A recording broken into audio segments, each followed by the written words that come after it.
ለብሰን የምናጌጥባቸውን የባህል አልባሳት በአይነቱ ሸምነው ተጠበው የሚያስጌጡንን ሸማኔዎችን ስናስብ ወደ አእምሯችን የሚመጣው ምንድነው?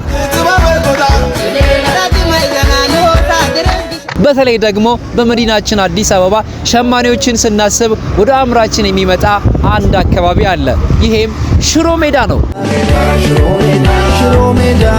ሽሮ ሜዳ ደግሞ በኮሪደር ልማት ስራዎቿ የጥበቡ አምባሳደር የሆኑትን ሸማኔዎችን አክብራለች፣ አስታውሳለች። ዛሬ በኮሪደር ልማት ስራ በሽሮ ሜዳ ምን አይነት የሽመና ውጤቶችን የሚያመላክቱ የጥበብ ስራዎች ተሰርተዋል የሚለውን አስቃኛቸዋለሁ። አብራችሁኝ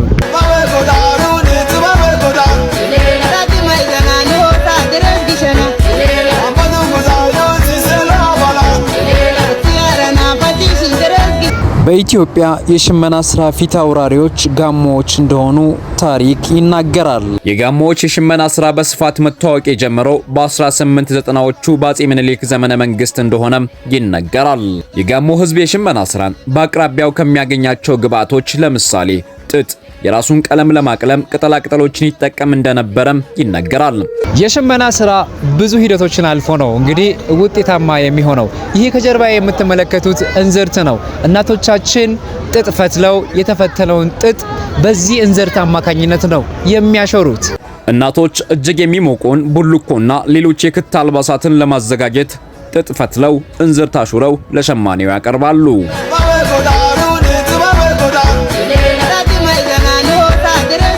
ይህ የዕደ ጥበብ ውጤት ቀሰም ላይ እናቶች በእንዝርት ያሾሩት ፈትል ተደውሮ የሚያሳይ ነው።